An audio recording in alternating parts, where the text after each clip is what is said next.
पाकिस्तान में मखसूस नशिस्तों का केस अब एक ऐसे मरहले पे आ पहुंचा है जिसमें ये पाकिस्तान की जमहूरियत के लिए ख़तरा भी साबित हो सकता है।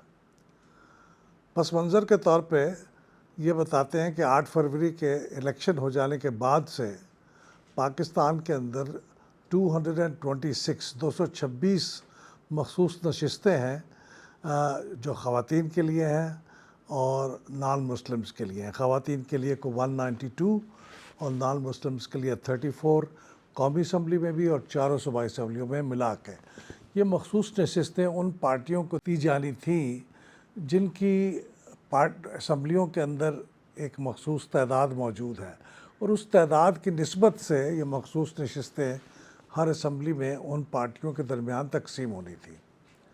ये एक बड़ा स्मूथ प्रोसेस है और हर दफ़ा इलेक्शन के बाद ये मुकम्मल हो जाता है बड़ी जल्दी, को उसमें कोई झगड़ा नहीं होता। लेकिन इस दफ़ा मामला ये था कि चूँकि पाकिस्तान तहरीक इंसाफ को इलेक्शन सिंबल नहीं मिला था, तो उसके हिमायत से जो बड़ी तादाद में इंडिपेंडेंट मेंबर मुंतखब होकर आए थे, उन्होंने फिर सुन्नी इत्तेहाद कौंसिल में शमूलियत कर ली थी, इसलिए ताकि उनको वो नशिस्तें मिल जाएँ। इंडिपेंडेंट मेंबर्स को तो मिलती नहीं हैं। तो बहरहाल ये फिर एक तनाज़ा इसलिए खड़ा हो गया कि इलेक्शन कमीशन ने इनकार कर दिया कि सुन्नी इत्तेहाद कौंसिल को ये नशिस्तें नहीं मिल सकती और इंडिपेंडेंट्स को तो ज़ाहिर मिल ही नहीं सकती। और पीटीआई का मामला ही नहीं था, क्योंकि पीटीआई ने फैसला किया था कि वो असम्बली के अंदर अपनी पार्लिमानी पार्टी नहीं बनाएंगे। इलेक्शन कमीशन के इस फैसले के ख़िलाफ़ पेशावर हाई कोर्ट में अपील की पीटीआई ने, सुन्नी इत्तेहाद कौंसिल ने टू बी एग्जैक्ट। तो पेशावर हाई कोर्ट ने भी उनका ये फ़ैसला, उनकी अपील रिजेक्ट कर दी और इलेक्शन कमीशन का फ़ैसला बरकरार रखा। आखिरी मरहले के तौर पे सुन्नी इत्तेहाद कौंसिल ने इसके ख़िलाफ़ सुप्रीम कोर्ट में अपील की। तो सुप्रीम कोर्ट ने इस पूरे मामले की अहमियत के पेश नज़र पूरी कोर्ट यानी तमाम जजेस पर मुश्तमिल जो 13 की तादाद थी उस वक्त, उनको उन पर मुश्तमिल एक कोर्ट बना दी और उसने फिर मिलाकर 12 जुलाई 2024 को इसके बारे में एक फ़ैसला दिया। पीटीआई की हमायत से मुंतखब होने वाले जो मेंबर हैं, उनकी तादाद के मुताबिक ये नशिस्तें पीटीआई को दे देनी चाहिए। ये कुछ 77 के करीब नशिस्तें हैं, कोई 22-23 के करीब ये नशिस्तें कौमी असम्बली में हैं, 3 सूबाई असम्बलियों में हैं। बलूचिस्तान का इशू नहीं है, ये सिंध, खैबर पख्तूनख्वा और पंजाब असम्बलियों के अंदर ये बाकी नशिस्तें मौजूद हैं जिसके ऊपर तनाज़ा है। तो ये फ़ैसला कर देने के बाद उन्होंने ये शॉर्ट ऑर्डर सुना दिया, लेकिन उसका तफसीली फ़ैसला नहीं जारी किया, रीज़न्स नहीं दिए कि क्यों वो ये कह रहे हैं। तो उसके ऊपर बड़ा वावेला मचा, क्योंकि ये जो हमारे कानून के अंदर आइन में जो कुछ लिखा हुआ है, ये चीज़ उससे किसी हद तक एक्स्ट्रा कॉन्स्टिट्यूशन लगती थी अपेरेंटली। अगरचे इन एसेंस ये बात तो सही थी, स्पिरिट ऑफ द लॉ तो यही है कि चूँकि ये मेंबर पीटीआई की सपोर्ट से इलेक्ट हुए थे, लिहाजा उनको मखसूस नशिस्तें मिलनी चाहिए थी। लेकिन लॉ के अंदर जो चीज़ें लिखी हुई हैं ये उससे मुताबिकत नहीं रखता था। चुनाचे इसके ख़िलाफ़ रिव्यू पटिशन भी फ़ाइल की PMLN ने, और बाद में फिर ये रिव्यू पटिशन फ़ाइल की पीपल्स पार्टी ने भी और इलेक्शन कमीशन ऑफ पाकिस्तान ने भी।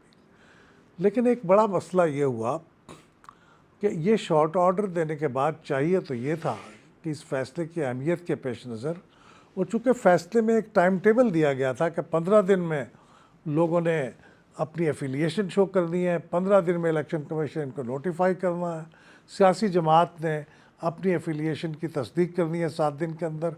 तो ये पूरा टाइम टेबल दिया गया था उस फैसले के अंदर। अब उस टाइम टेबल पे अमल दरामद करना लाजमी था, लेकिन उसके लिए हुआ ये कि सुप्रीम कोर्ट ये शॉर्ट ऑर्डर दे के छुट्टियों पे चली गई 2 महीने के लिए। अब उसकी ना तो डिटेल्ड रीज़न्स मौजूद हैं और ना ही उन्होंने रिव्यू पटिशन जो फ़ाइल की थी उसके ऊपर समाअत की और ना उसके ऊपर फ़ैसला किया। चुनाचे अब ये सूरत हाल पैदा ये हुई कि इलेक्शन कमीशन ने कहा कि हमें तो ये समझ में नहीं आता कि हम किस पार्टी से, किस क़यादत से, यानी पीटीआई की किस क़यादत से सर्टिफिकेट लें इन लोगों की पार्टी एफिलिएशन का, क्योंकि हमारे पास तो उनके पास कोई इलेक्शन ही नहीं हुआ, कोई लीडरशिप ही मौजूद नहीं है, हमने उनके इलेक्शन को कोई तस्लीम ही नहीं किया। तो उन्होंने एक क्लैरिफिकेशन मांगी सुप्रीम कोर्ट से। सुप्रीम कोर्ट ज़ाहिर क्लैरिफिकेशन देने की पोजीशन में इसलिए नहीं था कि वो 8 जजों ने दे दी थी, चैम्बर में बैठ के वो 8 जजेस में से बहुत से छुट्टी पे चले गए थे, लिहाजा उसका कोई जवाब नहीं आया। इस दौरान हुकूमत ने, जिसमें PMLN और पीपल्स पार्टी शामिल है, उन्होंने एक लॉ अपनी नेशनल असम्बली में पेश किया और बाद में फिर सेनेट में पेश किया, जो कि पास हो गया।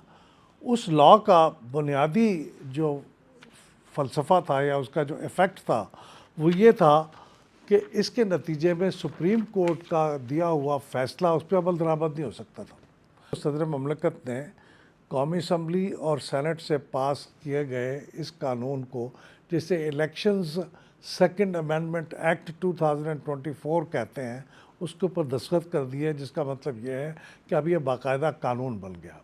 और उस कानून का इफ़ेक्ट ये है, उसमें वाज़े तौर पे लिखा है कि सुप्रीम कोर्ट खा कुछ भी फ़ैसला करे, ये कानून के अंदर लिखी हुई चीज़ें इनके ऊपर अमल होगा।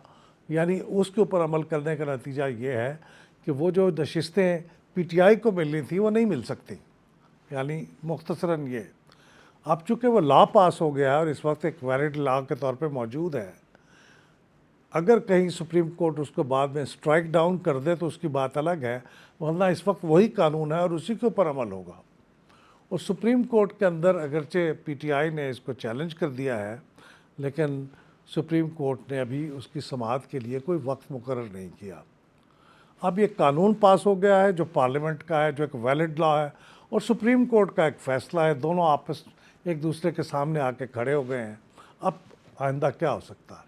अब ये हो सकता है कि जब सुप्रीम कोर्ट अपनी छुट्टियों से वापस आए तो 8 रुकनी बेंच उसका एक तफसीली फ़ैसला जारी करे, फिर उसके बाद वो रिव्यू पटिशन सुने और उसके ऊपर अपना फ़ैसला दे।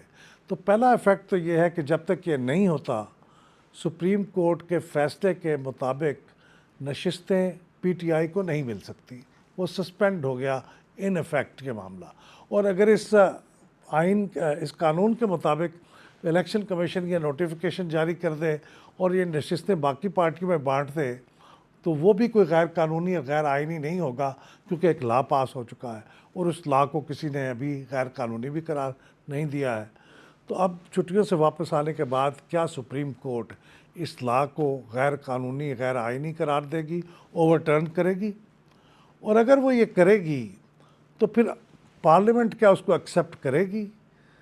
पार्लियामेंट और अदलिया एक दूसरे के मुकाबले में खड़े हो गए हैं, दोनों कॉन्स्टिट्यूशनल ऑर्गन हैं, और ये फ़ैसला करना बड़ा मुश्किल है कि किसका मौक़िफ़ दुरुस्त है।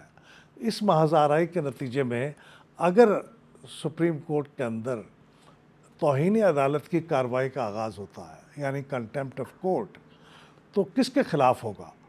क्योंकि पूरी पार्लियामेंट के ख़िलाफ़ तौहीन अदालत का केस की समाअत करना और उसके बारे में फ़ैसला देना तो इंतहाई मुश्किल होगा, बल्कि नामुमकिन होगा। बिलाखिर अगर उन्होंने इस कानून को अनलॉफुल करार दे दिया और ओवरटर्न कर दिया और उसके नतीजे में सुप्रीम कोर्ट का इसरार ये हुआ कि हमारा फ़ैसला बरकरार है, उस पर अमल किया जाए, तो फिर इस बात का इम्कान है, चूँकि इन नशिस्तों की PTI को दे जाने के नतीजे में PTI की स्ट्रेंथ में इजाफ़ा होगा और वो 2/3 अक्सरियत जो कौमी असम्बली में अदरवाइज़ PMLN और PPP की कोalition गवर्नमेंट को मिल जाती, वो नहीं मिल सकती। और वो ना मिलती, नहीं मिलेंगी, तो फिर वो आइन के अंदर वो तरमीम जिसका ज़िक्र सुन रहे हैं कि मौजूदा चीफ़ जस्टिस साहब की मुद्दत के अंदर इजाफ़ा कर दिया जाए, वो नहीं हो सकेगा। अब ये चूँकि इस्टेब्लिशमेंट और इमरान खान के दरमियान जो कशमकश है उसका एक हिस्सा है, और अगर इसमें इमरान खान को फ़ायदा हो रहा हुआ और 2/3 अक्सरियत से मौजूदा चीफ़ जस्टिस की मुद्दत में इजाफ़ा मुमकिन ना हो रहा हुआ, तो इस बात का इम्कान मौजूद है कि कोई मावराए आइन यानी एक्स्ट्रा कॉन्स्टिट्यूशनल स्टेप ना ले लिया जाए, जिसको हम अनकॉन्स्टिट्यूशनली समझेंगे, जिसके नतीजे में फिर हमारी जमहूरियत एक बार फिर पटरी से ना उतर जाए। तो ये वो ख़तरात हैं जो आइंदा दिनों के अंदर हमें दरपेश हो सकते हैं। ये तमाम और इन जैसे कई इश्यूज पर अगर आप एनालिसिस देखना चाहते हैं तो फिर पिल्डैट यूट्यूब चैनल को सब्सक्राइब कीजिए। बेल के बटन को दबाइए ताकि आप हमारी हर नई वीडियो रिलीज होते ही देख सकें।